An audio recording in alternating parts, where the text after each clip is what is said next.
Let's look at some really simple mental calculation problems. This might be something like 217 minus 17.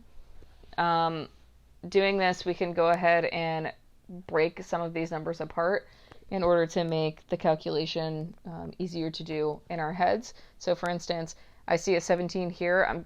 I can try to break that first number apart to see if I can pull out just a 17, and if I can, that's going to make this a lot easier for us. I know that 200 can be broken up, so this is going to be a number bond here, broken up into a bond of 200 and 17. All right, so I've already finished what I needed with this 217.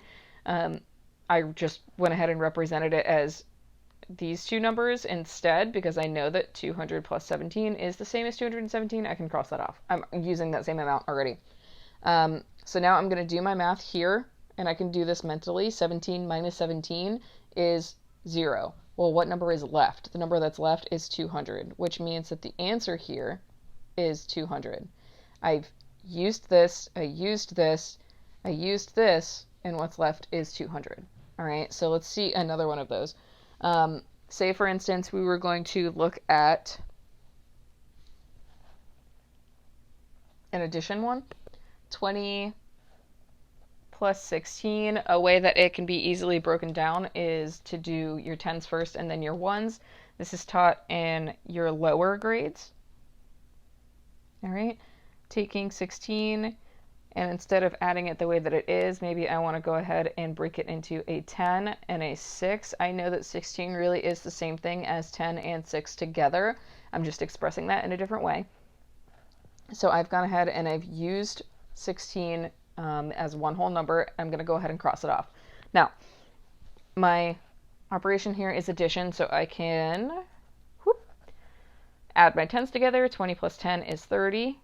And add my ones together, or what is left over, and I like to go ahead and cross off the things that I've already used as I use them, or put a check by them would probably be a better way to do that if you're not using something digital.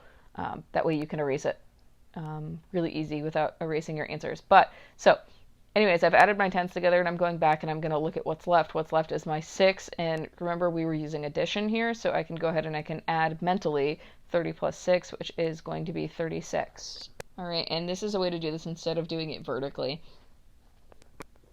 Let's see. Let's look at another example of this. This one is a little bit different. 38 and 42.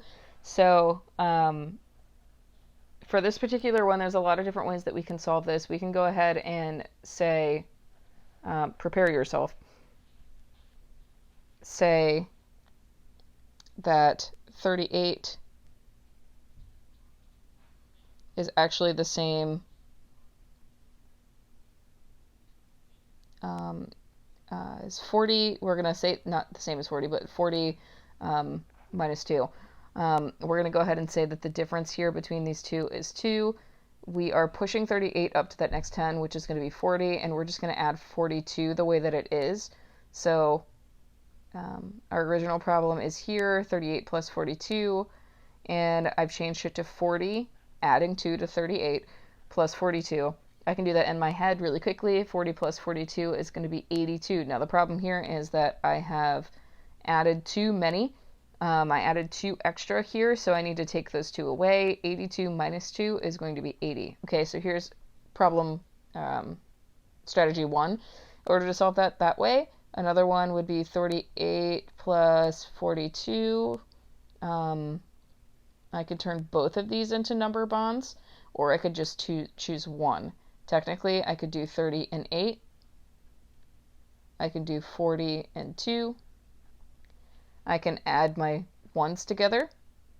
All right, so I know that I'm looking at 10. I can add my tens together.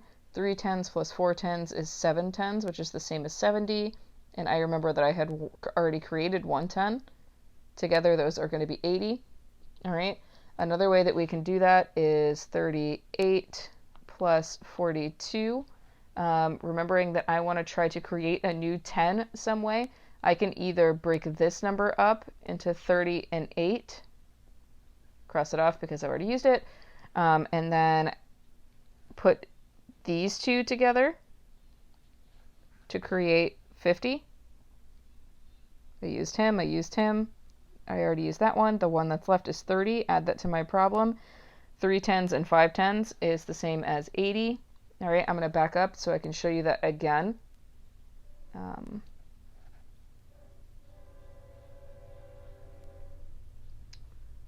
Breaking down 42 instead.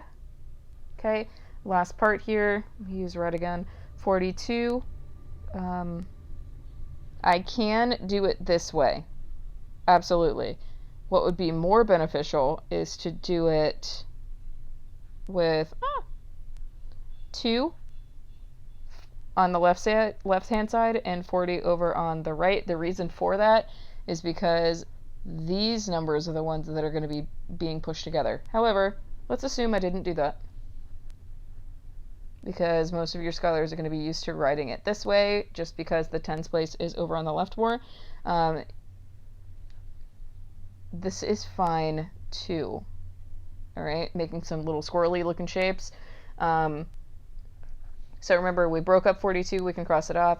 38 plus 2 is indeed 40, and then we've used this one, we've used 2, what's left is 40. We can add 40 to that, and we are given 80. So that were several different ways that those problems can be solved.